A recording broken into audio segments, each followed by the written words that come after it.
All right, well, thank you, everyone. We have a great panel. Obviously, at the end is Andrew, not Betsy. Yes. Yep. But he's from Uber as well. He'll share his thoughts with us. Noam, Dan Gallancy, and Joah on my right. We've got multiple sectors represented here. And what we want to do is talk a little bit about how all our panelists see their own industries evolving, and to the extent that fast evolution, technologically driven, has policy implications. They'll talk a little bit about what that means. And then, of course, finally, we'll talk a little bit about what's going on around the world. Are there different models around the world that work differently? I think those are all interesting questions, and we're going to do this in real time, in the sense that there are lots of policymakers thinking about this as we're talking about it here too. So I thought, here's what we'd do: we'd go around the panel and have everybody give us a little bit of an introduction, talking about the industries they're focused on and what they're seeing going on in evolution of those industries. Why don't I do this? We'll start with Joah, then I'll go to Andrew, and then Ellie, and then Dan. Dan, you don't mind being last by any means. I know that. All right. Joah, why don't we start? Tell us a little bit about the industry sectors that excite you and how they're evolving. Okay, thank you. Thank you, Vikram. Pleasure to be here today, and this has been a fantastic day and really learned so much. And I think the topic is really so important. And talking now about the economic transformations that are happening with digitization is so broad and so expansive. And I look at Internet of Things, and that is really sensors, the connectivity, and the big data that weave that whole ecosystem together. And within that, perhaps the most exciting aspect of this coming technological transformation is transportation and the transportation industry, and how IoT can transform transportation. And within transportation, what everyone is really talking about and very excited about is driverless cars. They see what's happening with Google. They see all the ways in which we could perhaps address many different pressing urban issues, societal issues, greenhouse gas emissions, safety issues with autonomous vehicles, driverless cars. And so, one thing in which we're working on trying to do is break this apart.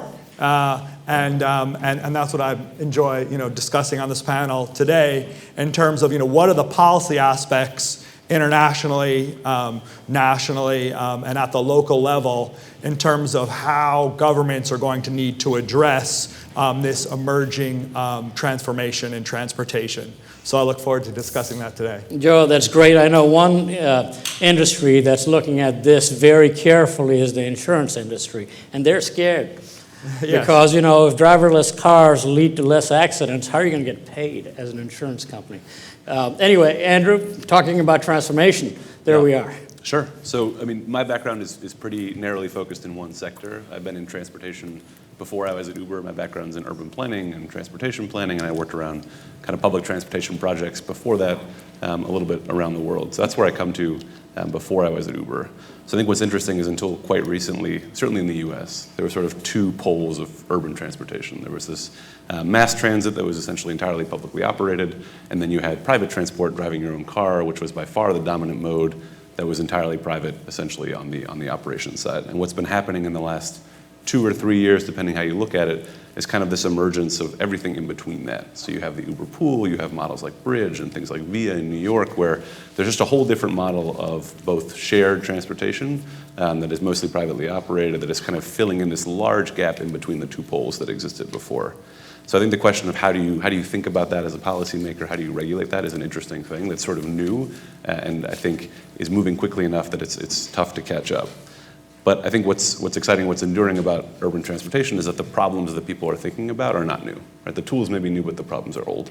So I think if you look back 40 years ago at textbooks on urban transportation, you'd find problems like congestion and energy consumption and safety and air pollution, access to underserved neighborhoods, affordability, et cetera. All those problems are still the same sets of goals. So how do you slot in new technologies like ours into those existing problems? And that's what's exciting. That's kind of what my role is about, is sort of taking the technology Uber and having conversations like this and other ones to sort of think about how what we're doing now fits into the pre-existing problem definitions. And Andrew, how is it occurring around the world? Similar issues? Is there the same uptake? Well, I think there's different, it's a different context that we're getting into in different places around the world. If you're in Houston, where 99% of trips are done by private car, it's different than where we're launching in places like Nairobi, or where public transport and different forms of it are much more dominant mode, or China, where cities are growing at double digits rates everywhere. So I think we're kind of seeing that the technology Uber fits in different places in the kind of network of urban transportation, and so I think the policy solutions are a bit dependent on the local context. So lots of different models are emerging. I think it's still so new that it's not clear what the kind of final state is, but we're seeing some themes. That's great. Ellie, you can talk about 8 different industries, right? I mean, God, from healthcare to newspapers to a bunch of things. So what do you think?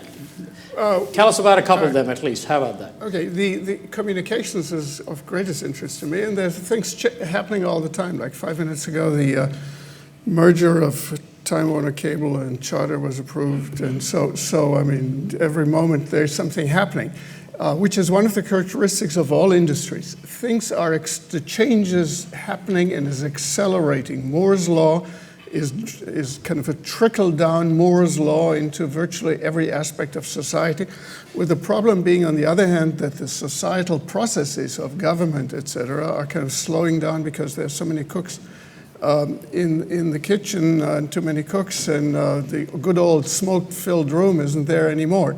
Now, applied to an industry, say, people have to think in some ways not only what the obstacles are, but suppose we overcome the obstacles, we get what we want. Take health, for example. And I could go on with 7 other industries, but I won't. Health, so people we just had a panel with algorithmic healthcare and e-health and so on. And people imagine this to be a cost-saving, efficiency-enhancing things. Yes, but that's not the end of the story, in the same way that the horseless carriage was not the end of the story for transportation, right?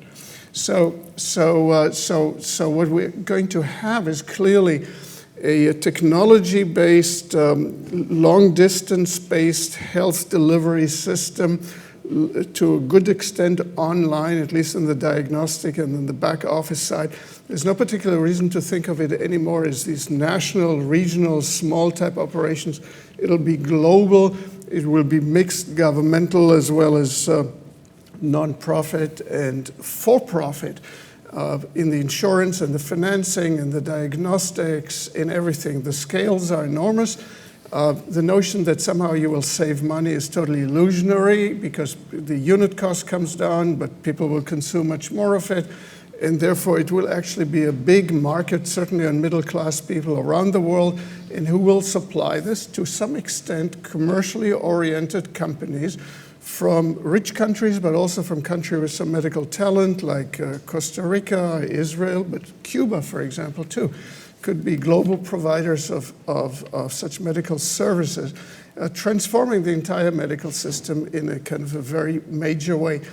With the end result being, I hate to admit this, I hate to say it, but a system very much like we have in the United States today. Mixed private, kind of a mixed insurance type arrangement, some competition, some subsidy mechanisms, spread all over the world with some of the same players behind it. I will stop here before I get to the universities, because they will be truly depressing. I think that's okay. So let's ask this. One of the things, again, I want to go back to the insurance industry. Not that I've spent my life there, but I know a little bit about it. What's interesting to the insurance industries is the evolution in healthcare, the evolution in the information that's available. And more importantly, that because of that, if you're going to insure an individual, in the old days, health insurance was health insurance. You took outcomes as given. today, insurance companies can actually influence outcomes. They can make people do things that you couldn't do before. Talk a little bit about that. Do you think that we're at that stage where insurance companies and others can help us live better? Is that something that's a behavioral issue or just an information issue? Is this to me? Yeah, to you. Oh, yeah. Well, insurance companies can, for example, can monitor in real time the speed of your car, and they can throttle it down if they don't like it, or they can kind of, in fact, disable your car if you've kind of driven after having stopped at a bar or something like that. So they can kind of assess the risk much more carefully because there's more information about you available, which presumably can be collected and matched in a variety of ways. So yes. So you can shape this, and therefore, if you kind of people will stop parasailing and jumping out of airplanes or flying airplanes or whatever, because the risk profile will be such that they would have to pay higher premiums. Yeah. So I think one of the themes that's interesting, I know Dan will talk about this as well, it's not only usage, it's not only kind of, as you said, pricing, not only that, but all these changes are going to have an implication on risk profiles and also the amount of risk that individuals bear, which is, I think an interesting concept. Dan, Dan, he's not listed here, but let me talk about Dan. Dan Gallancy is also a Columbia alumnus, graduated from business school. He says 10 years ago, which makes me feel like an ancient human being here on this panel. But since graduation, he's been involved with the world of finance, and most lately he is the CEO of SolidX. That's a company that focuses on blockchain and its applications. And there's a lot we can talk about there. I'll say that having spent my life in finance, we're going through a massive transformation in finance. And almost all of this is post-crisis. And crisis was now, I guess, 7-8 years ago. I guess there are lots of different reasons for that. One of the reasons for that is the large banks were so everywhere and did so many things that it was tougher to get competitors into this field. But post the crisis, post re-regulation, what's happening in healthcare, what's happening elsewhere in other industries is coming to finance. And there's a lot that's going on there, and you'll observe this over time. And it's not only, you can pop money back and forth on your smartphones. I mean, those are all the easy things that you can do. But the biggest shift in finance is what's coming from blockchain, because it can really get at the heart of how the process of finance itself works. Dan, why don't you talk a little bit about your thoughts? Sure. So one of the things that we end up grappling with in my industry is how to frame the nature of this new asset class that has been created by virtue of the fact that we have blockchains, right? So it started with Bitcoin, and people initially conceived of it simply as a currency. But when you dig into it a little bit more deeply, what you discover is that it has different attributes of different types of things. It has attributes of currencies, it has attributes of commodities, right? At times it may have attributes of securities. It really needs its own classification. And it's been a very long time, I can't tell you how long, since the world had a brand new asset class. And I think it's been very difficult, not just for everyday people to come to terms with what that means, but also for, of course, policymakers to think about, how do we regulate two things? The asset class itself, right? Within what buckets does it fall, number one? And then number two, the underlying technology that is the blockchain and its implications. The one very brief example that I can give you is, within the context of a blockchain, you can have something known as a smart contract. Smart contract, insofar as it is a contract that automatically executes. So you have automatic contractual performance, regardless of whether or not the actors involved want to perform, right?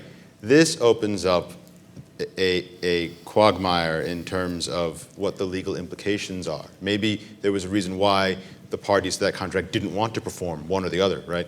But the contract is executed automatically. Maybe the contract is executed based upon measurements of external circumstances, and those measurements may be manipulated. We don't have any of the machinery right now for the governance of these things. So we're entering uncharted territory, and I think it's going to take some time for policymakers to adjust to it. Ellie? It's always good to have one's former students participating on the panel. It makes you feel kind of like you've done something positive. But let me add something, because, see, in some ways, you're exactly right. But now take it the next step. What we're creating here, what you guys are creating here, is new kinds of assets, which kind of, let's call it, for just simplicity's sake, new kinds of money. It's a subcategory. Money that is smart rather than that stupid green stuff, that can earn interest, that can be stopped or accelerated in a variety of ways. And money that is so smart that it kind of earns interest and can be moved from one country to another at the split second, kind of creating great waves of instability and situations that kind of would dwarf 2008 type situation, where governments, in fact, don't have intellectually and legally the control tools to deal with macroeconomic stabilization that we had before. Interest rates, money supply, all these things really go out of the window here. And we don't have anything else and anything new. And so the question is, do we need another kind of major downturn for people to think about kind of how do we have macroeconomic policy in this environment of Bitcoin and blockchain? So I think that's a very good question. I would hope that we don't need another downturn in order for us to understand what needs to be done. I think we're fortunate insofar as we can borrow some of the framework from pre-existing systems and import that framework. We can also examine blockchain and cryptocurrencies as they are structured and sort of develop around that based upon the very structure of the thing, right? So we can look at it as an independent entity and say, well, how is this structured and how is this different from traditional government-issued money, right? And therefore, with government-issued money, we have monetary policy that we can utilize in certain ways. What is the equivalent within the context of this new sort of money, right? We can take all these things and stitch it together. I would like to think that over time, it will be a slow learning process, and that we don't need sort of a knockout event in order for us to understand what to do. I do think it will be a slow learning process, and there is, of course, the risk of a sort of knockout event, but the hope is that, and I could say that people from the industry are coalescing around this, that the industry is coming together and sort of saying, okay, let's speak with the regulators, embrace them, and try to help them get their hands around this, try to help them figure out how to deal with the new paradigm, right? Rather than having it, kick them in the back. But, Dan, it's fair to say it's really early. Is that right? I think it's fair to say that it's really early, yes. Okay, It's this very is fair. kind of where Mosaic used to be the browser. You're too young to know this. No, Ellie and I know this. People right? talk about the status of cryptocurrency, Bitcoin, blockchain as being sort of the early days of the internet. I think it's earlier than that. I think it's sort of almost just the very beginning of like ARPANET, very early. Bitcoin's 7 years old. Right. Right. And what's the total amount of Bitcoin outstanding right now? The total amount of Bitcoin outstanding is about 15 million, right? A little bit less than that, but times somewhere about $450 per coin. But in a larger sense, there are north of 500 copycats, right? And you have to add all that together, right? So the aggregate size of the monetary supply right now is quite small, right? But there is the possibility that it can expand tremendously with greater utilization. Right. So that's one avenue it could go down, that it actually is a currency. It's actually a store of value, and that could take time. But what's interesting about blockchain is something completely different, because it just uses Bitcoin or other things as a numeraire in some ways. It's a tool. But where do you think the blockchain technology is most applicable, even other than finance? Right. So, our company focuses on identity, right? Blockchain-based identity, digital identity products. And the reason we do that is because the blockchain enables verifiable uniqueness, which is something that is a very powerful tool. We're not the only ones out there doing things like this. There are folks who are looking at using blockchain for not replacing medical records, but connecting different medical record systems. What you really have here is a new database technology. And the underlying asset, Bitcoin, for example, is the asset that powers that database technology. It's the asset that makes that database technology secure and stable. It's exactly as you're describing, it's a numeraire in a sense. And the way to think about the underlying asset, Bitcoin with a lowercase b is the underlying asset, right, is within the context of how the system itself works and what the system itself can do, right? It can do all sorts of things in terms of security, record keeping, instant transferability of certain types of assets that we wouldn't be able to transfer instantaneously before. It enables all sorts of new capabilities for databases that we didn't have in the past. And that's where the power really lies. Mm-hmm. So again, very early, lots of entrepreneurship in this area. People looking at finance, but not only finance, healthcare. You're working on identity. You're also working on theater tickets, I hear, right? It's a great way of avoiding the Hamilton scam, right? It's a great way of avoiding the Hamilton scam, yes. I mean, theater tickets, I think, are a very good example insofar as one of the things that people worry about today is counterfeits, right? It's very simple. You print out a PDF, it has a barcode on it, you copy that, and now there are two, and you have a counterfeit. If you use the blockchain for something like event tickets, right, you can have tickets that can never be counterfeited. Right. So these are opportunities that present themselves because of the blockchain, and that relies upon Bitcoin. Right. And probably with more potential than Bitcoin. The money part, I'm kind of really skeptical that that's going to be convenient enough that it would kind of be of interest to people other than people who right now have their money in Panama or some other place like that. Yeah. So, Andrew, I guess Uber is sort of the poster child of the shared economy. In many ways. What are some of the policy implications you think about when you are inside the company? What do you worry about? What do you, what is it that policymakers should worry about? Well, I think right now what we're trying to do is find ways that they should be excited about it, right? I think we haven't talked a lot about that, right? A lot of the conversation in the U.S. and around the world in general has been, well, what do you need to do to just enable this thing, which didn't exist before, to operate?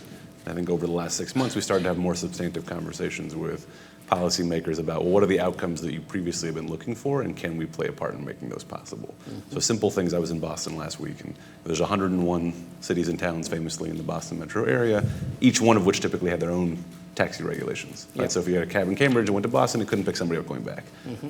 That's not an ideal outcome for a whole host of reasons, but we've been working a lot on kind of statewide ride-sharing enabling frameworks, which means that somebody can pick up anywhere in the state of Massachusetts. So that's a simple thing that allows a bunch of interesting things to happen. We get more efficient.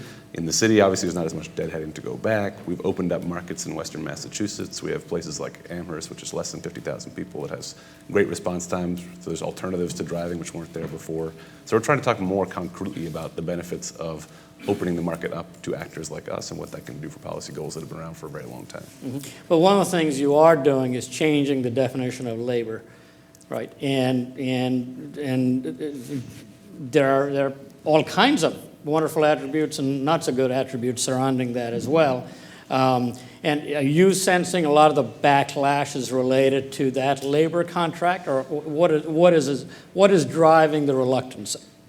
Well, I think in the U.S. we've seen, mostly the opposite of reluctance, right? Or I think we're sitting in New York. I've worked mostly in New York. So this is a model where, Uber has operated here for a long time, and the regulator we have here has regulated taxis for a long time, and the model we operate under pre-exists Uber by decades, mm-hmm. and the system works quite well. It's not ideal, and there's limits to how flexible supply is, et cetera. But I think, it's market specific, and I think typically we've seen places where, like New York, it has not been a reluctance, right? The system has predated us, and it works quite well for our existing Right, and it's not necessarily your view that Uber is the only model that's going to exist. You can have different types of models, including traditional cabs. Right? Sure, and I think New York's a good example of that, right? There's at least 3 or 4 major different kind of, whatever you want to call them, TNCs or whatever your word of choice is, ride-sharing companies that exist in the same market under rules that have been here for a while. There's places, there's Get, there's Lyft, there's Via, there's us, there's all kinds of models that are popping up, as well as traditional cabs, which carry the bulk of passengers. And have you felt the need to have a broader countrywide focus on this? Well, so far, working with Washington or what? Yeah,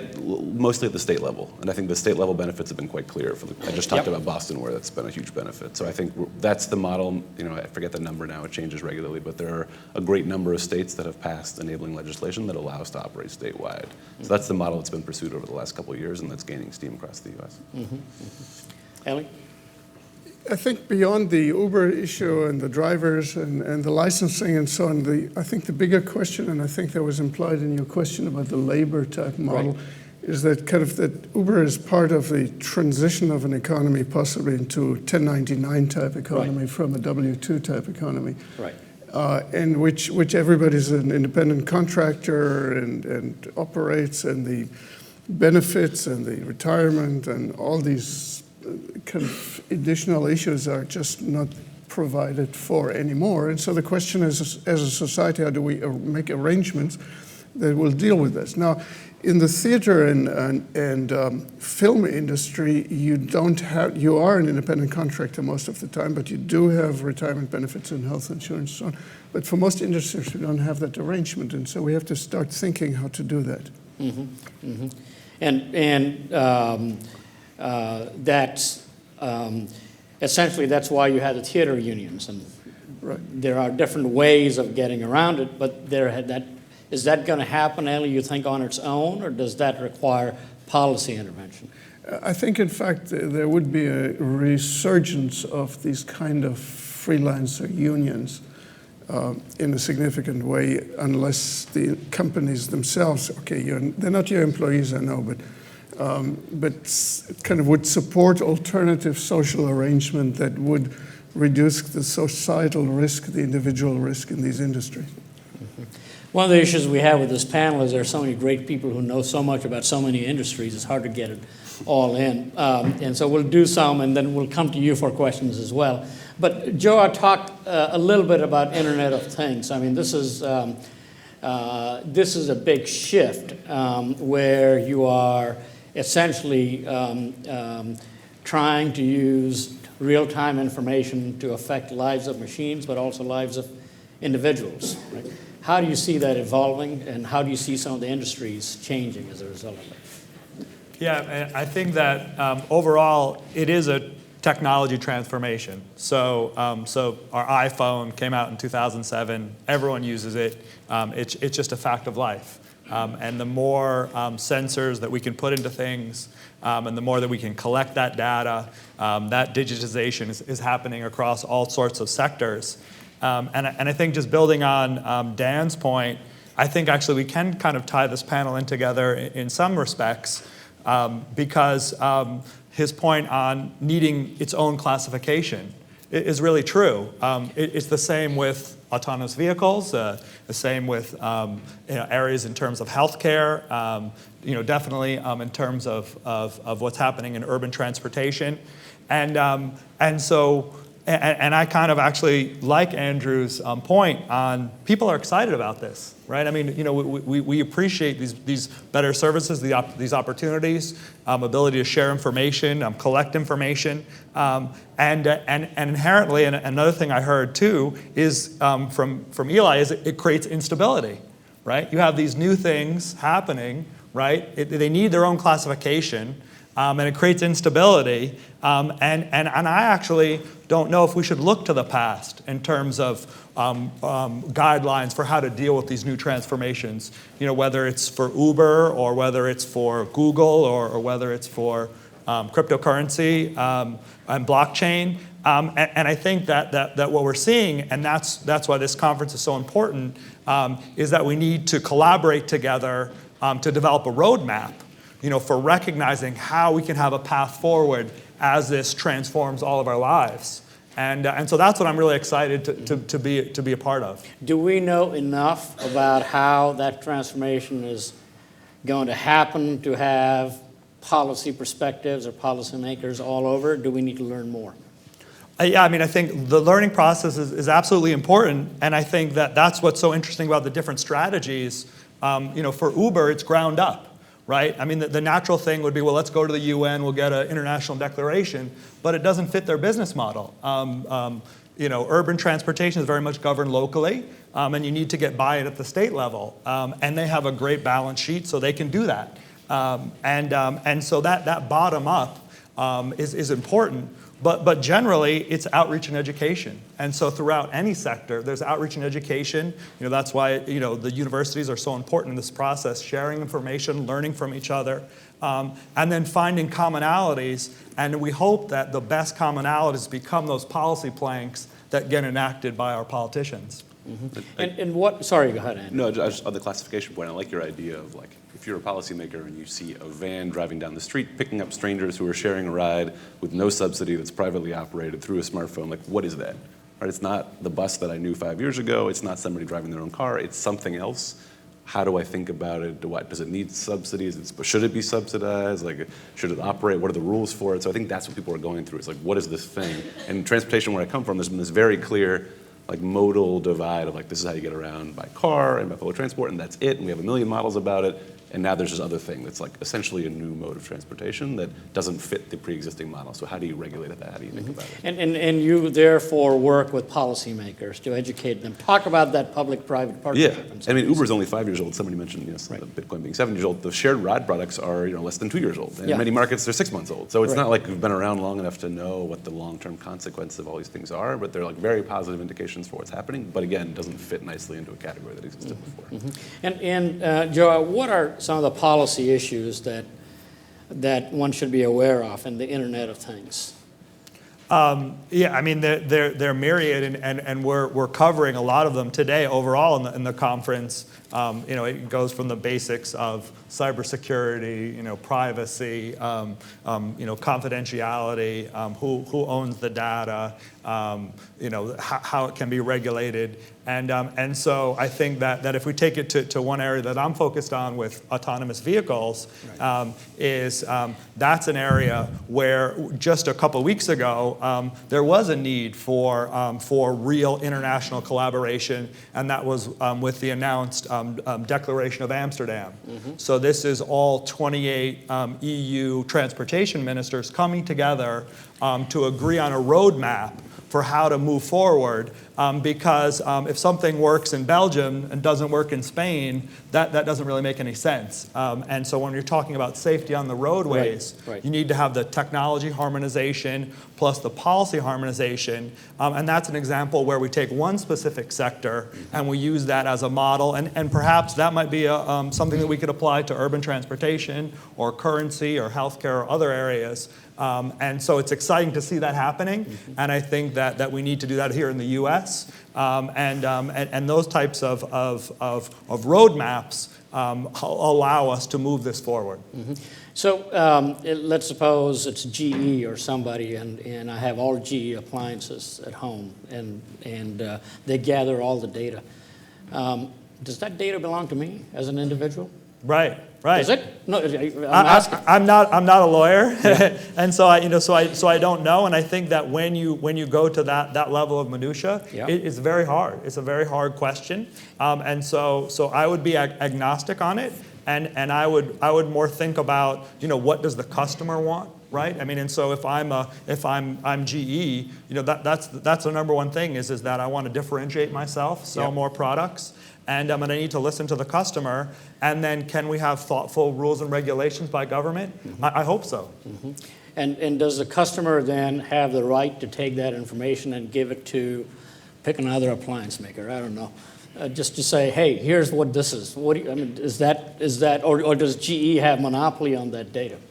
Well, I mean, do we know enough, or is that the kind of thing? Yeah, I think these are great questions, and I think that really, that's really what digitization is the value is in the data. Mm-hmm. And so how that data is, who owns that data, who shares that data, who uses that data. That's really where the value is, not so much the product or the hardware that generates that data. And so obviously in finance, right, we're very creative in ways to leverage data and create value. And the more participants we have in markets, the more efficient finance can be and the more value that can be created. So again, I know these are very hard questions and I don't have all the answers, but I think that the more we support this movement, hopefully it will be done in a responsible way. But I mean, other than usage, we talked about changes in risk, reduction in risk, other things. What you're saying is this information is a key asset, right? It has value, and so that's sort of the policy implication. Does it belong to me as an individual that I'm really rich, or does it belong to GE? Or anyway, these are all questions. Ellie? Yeah, I'd like to kind of to take a moment and issue with the notion that a totally new category is created that has to be treated differently. On some level, of course, it is true. But let's be cynical about this for a moment. Of course, it makes sense for a new industry to say, don't apply the legacy rules to us.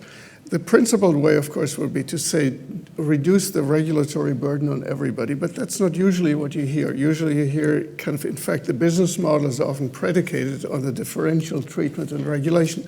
So every industry would like to define itself differently. Those of us who've been around for a while know that everybody thinks that they're different. Every industry thinks they're different, that the rules kind of, if you just knew enough about us, you would not apply. So then you have a company like Amazon that for years, in a very disgraceful way in my view, kind of argued against sales tax. Now, mom and pop can pay sales tax, but we, because somehow the legal arrangement that we kind of structured is different, we don't have to pay sales tax. Giant Amazon. That clearly is the kind of thing where kind of just defining ourselves as different is not enough. So the question is, what kind of new arrangements do we have, subject kind of, in a way, driven by the new players who can do things differently? And that's what we should be focused about, not kind of establishing a separate regulatory regime.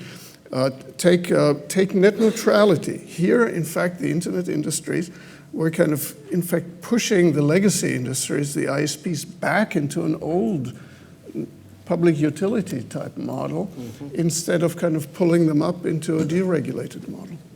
So, sorry, Andrew, yeah, just to build on that idea of whether or not you need a new category. I think the point you're making, which I agree with, big picture, is like regulations have a similar set of problems that have been around for a while. In transportation, urban transportation, there are negative things you're trying to regulate. There's congestion that's a problem. Maybe you want to price that. Those things long predate the existence of technologies like ours. So I think there's a degree to which, yes, the continuity of public interest is the same as the technology changes, which may actually provide the kind of nice rational basis for why and where you're regulating, which is not always the case in how urban transport ends up regulated. I think on those metrics, we're actually well positioned to do. If you think about the system that's most efficient for energy outcomes and for congestion outcomes and for delivering service to all parts of the city, or whatever it is that you think the public interest in urban transportation is, if you have long-standing rules that favor those things, I think that is frankly a pretty good way to think about regulating new systems that don't fit pre-existing ones. Yeah, and I think that it just points to things changing so fast. You need a public-private partnership where possible to move towards the right direction. And in finance, I know that there are many countries around the world where the regulators and entrepreneurs are working very closely together. M-Pesa, which is the mobile money system in Kenya, wouldn't have been possible without the regulators understanding that a massive amount of Kenyans were just not in the financial system. And they thought about traditional banking, but they thought about, let's go to the telephone companies and work with them to create a new vehicle. And it's worked spectacularly well. And in Tanzania, next door, they figured out that so much money was being stored on these phones all over the place. And by the way, people who stored money on the phones were getting paid no interest. And so the regulator said, it's okay to pay interest on phone money. So this is a sort of a very interesting sort of transition where entrepreneurship and public policy can come together, and particularly in the area of financial inclusion, which is a critical part of the world, what the world needs to get right. I know we're running out of time. I wanted to open up for questions on the floor. We'll start with you. some of this stuff. Ellie had a remarkable presentation a couple of months ago about how the developing world has... Thank you. Ellie had a remarkable presentation not long ago with Royal Katz about how the developing world has to deal with the reality of near monopolies coming like Google and Facebook, and how much that can hurt as well as help the local economies. So let me throw out two questions. The first is, how and what should countries like Brazil, India, and small ones like Cameroon deal with these these emerging monopolies of scale that are only getting more so, and in particular to the Uber guy? At the US State Department committee, somebody who wasn't very popular said that the State Department should require American companies to pay local taxes, fees, and ultimately hire locally. What happens if, in fact, that becomes US policy and you're requested to pay taxes in Indonesia or South Africa, where we're already starting to see that becoming a big issue?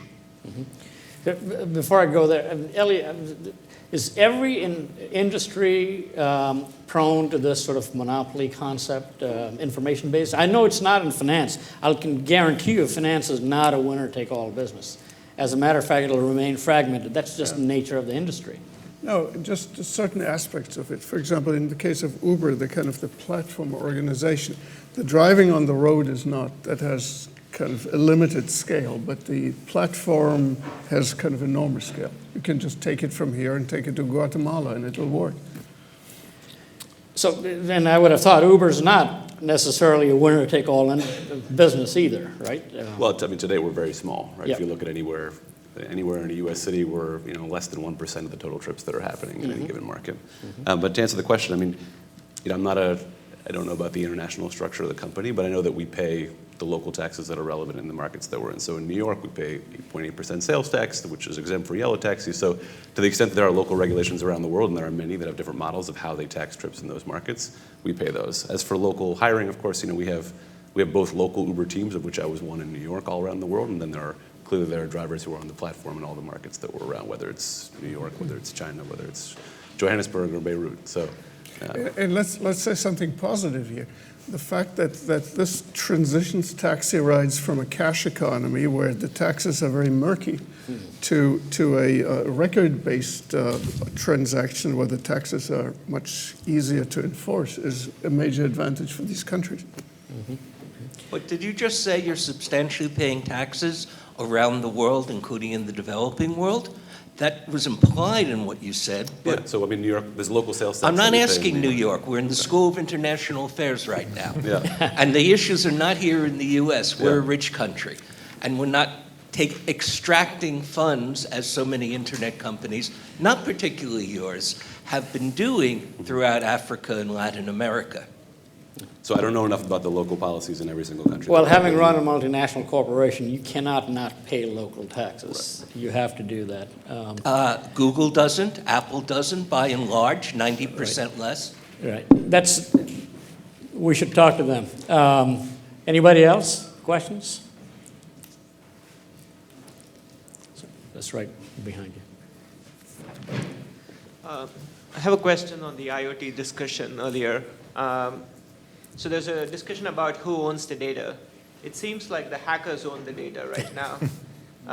So the question I have is, as we move towards all these autonomous cars or blockchain-based currencies or IoT-based systems, how do you assess the risk from hackers? It seems like there's a constant threat, and how do you build insurance around that? Mm-hmm. There are a number of different answers. The blockchain just sort of makes it go away, poof, right? Is that right? Well, so I'm glad you asked. Something very interesting happens as a consequence of usage of the blockchain. It turns the concept of ownership, I'm not going to say on its head, but it changes its very nature. If you think about what we have in Western societies and also in the developing world, we tend to have ownership based upon contracts and rights. So you maybe own a house, and you own a house because the deed is registered in your name. If you own securities, it's likely that either you have those securities registered in your name at a broker-dealer, or maybe if you're really protective, you have paper certificates, right? But it's assets that are recognized by the law as being owned by you, right? So there's this third party recognizing the linkage between you and your assets, right? And that can be, for example, data. It could be intellectual property. It could be lots of things. In the context of a blockchain... And that can be hacked. And that can be hacked. Right, and that's that can the be hacking. hacked. So and now it can go be to the blockchain. Yeah, it can be manipulated. Right. And one of the things, I think, in the developing world, by the way, to link Right. this quite closely to what's going on, there have been experiments in the developing world of moving real estate title records from paper records to a database. And people thought there'd be a tremendous way for people to unlock value, because if you don't actually have proper title to your land, you can't borrow against it, right? But then what they found was, as they put all these things into databases, the database administrator simply gave parcels of land to his uncle, right? So these things were very quickly manipulated, and you had all sorts of shenanigans that went on, right? So it was a problem. So I think one of the things that's going to happen, and it's going to happen not just because of blockchains, but also in the context of Internet of Things, is the change in the idea of ownership. A blockchain asset, Bitcoin, for example, is really and truly a bearer asset, insofar as if you have the cryptographic code to unlock that asset, you have it, and you can unlock it. And it doesn't really matter what other people say, right? You have it, period, finish the end, right? You could also create a situation where you share it. You share it 3 or 4 different ways. So then it's not clear if it is it joint ownership, or does one person have ownership with power that supersedes the other 3? How does it all work? But what you've done, and this is the most important part, is you've removed this third party from the equation that says you have ownership of this thing, and now it's direct, right? And that's a tremendous paradigm shift, and it's going to change the way we think about ownership of not just data, but also physical assets as well. Joah, anything on this? Yeah, I mean, I got to sit in on Jason Healy's panel just before this, and the most powerful governments in the world obviously are heavily involved in this, and so our own U.S. Navy is training with being able to navigate with the stars, because they know that cybersecurity and cyber is just a part of doing business. Right, and so I think that from the perspective of the consumer and the participant is, as an individual, you can choose not to participate. Right, you don't have to have an iPhone. You don't have to have use the internet. So I think that ultimately the individual does have control. But then if you do decide to use these tools, you have to recognize the risk. Can people look at all my data? They probably have. I mean, are they going to see anything that's very interesting? I don't know, I don't think so. And then I think that again, going back to the idea of learning from each other, having cryptocurrency, or having a way to unlock an asset and use that mechanism in other sectors would be powerful. So this is on the tip of everyone's tongue, especially in transportation, because the number one issue is safety. And everyone understands what this could do with a cyber attack. And that was evident by last year, someone being able to hack into a vehicle and take it over. And this was not an autonomous vehicle, it was just a regular Jeep Cherokee. And they could do that in real time. So this is a fact. And I think that we need to balance it with other considerations. Why don't we take some closing comments? Ellie, how would you like to conclude?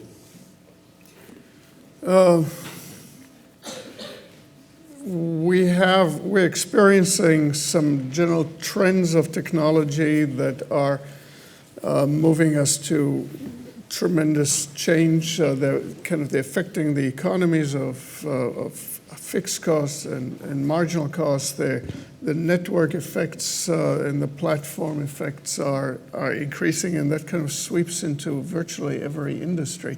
So the question is, are there some industries there first from whose suffering the rest of us can learn? I mean, exactly. Something like the music industry, say, or something like that, and then be prepared for it. So that's what gives a conference like this and school like this and a university like this some kind of particular role, because the world is full of basically hype. Everybody is a true believer, has something to sell.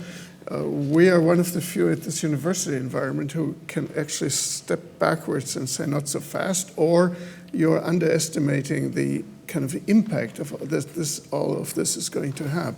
So that's why this is very nice to be here. That's good. Andrew, any thoughts? Yeah, for me, I'm just excited, I think, building a little bit on that point, is that the issues are the same, right? The issues don't change overnight. The goals, the public policy interest is the same as it's been in the past, but the ways to think about it and the tools to achieve those ends are different.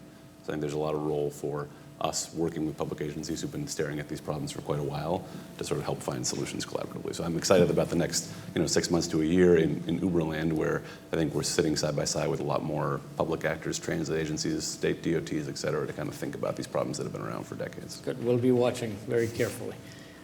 Dan? So Joah mentioned something very important earlier, in terms of the categorization of these various new different technologies and how we think about them.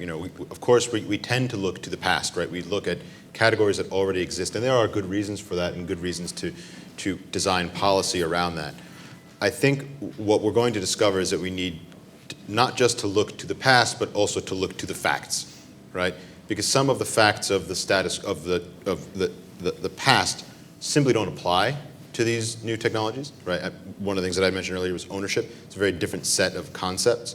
So it is appealing to say, let's take the current framework and apply it, and it's very appealing to sort of say the actors involved, the industries involved are advocating for their own stakeholders and not looking at it, from a fair perspective. But I think that the reality of the situation is that this time it is different. Right? That there are differences in the technologies that we're seeing today from the regulatory landscape that governed technologies of the past. Mm-hmm. Joe? Yeah, thank you. No, and I think that in terms of the hype cycle, yeah, IoT is at the peak right now, and so I definitely agree with that and see that. And I think that what's interesting is that from an engineering, physics, science, technology perspective, a lot of these technological applications are very mature. And what it's running up into, what it's running up against is government, is public policy, is how should government handle and deal with and regulate this technology. And that's why this is such an exciting discussion. And of course, I know from working with elected officials, we always do dabble a little bit in the past and move things forward, and that is part of the things that we need to do. But I think we also need to challenge ourselves to really look at the facts, look at how this technology works, look at what it can do in Kenya, and maybe try and start something with a blank slate and on a whole new regulatory regime. So of course we're not there yet, and I'm not proposing anything, but it's nice to sort of have that and offer that as a potential thought process and a path forward. Good. Well, Andrew and Ellie and Dan, Joah, thank you. We just skimmed the very top of some of the huge topics that underlie new businesses here, but thank you for your time. It's great.